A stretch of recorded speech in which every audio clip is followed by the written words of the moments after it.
Okay, so we're talking about the solo parts of Purple Haze, Jimi Hendrix, and some very specific techniques that you want to focus on that are going to carry through to other solos.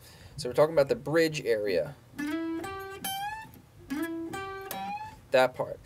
So the three things you want to be focusing on this week would be finding your landing point when you're sliding. So when I slide into that note right there, that E, my eyes are already going to right there, the 15th fret of the E, because that's the third note, and it involves a string skip. So that's going to be the most challenging thing for me to land. So if I put my eyes on it already, then my brain's already making the connection. So I go, right, and I can play that securely. Now the second of the three things you want to be focusing on to make this lick sound successful would be how my hand is going to react when I have to bend that note. If I'm straight on like this, it's going to be a lot more challenging to use all the muscles in my hand to make that sound good. So what I do is when I'm sliding and I have to jump like that, notice how my hand and even my elbow up here turns out a little bit. My wrist comes down. So now I have to attack with my fingertips so I don't get forced to use the underside of my fingers where it can turn into some trouble. So if I go real slow, you see my hand turn.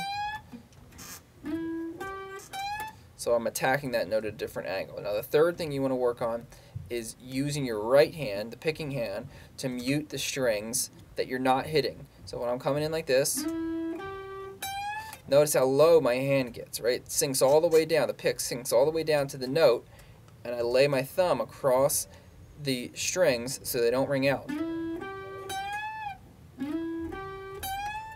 Okay? Now the other parts of the solo that we learned, we went, okay, and then, okay, 16th note there, 1 E and to the E up there.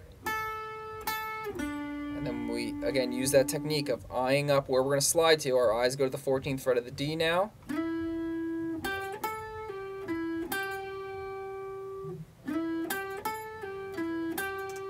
Okay, so all together we have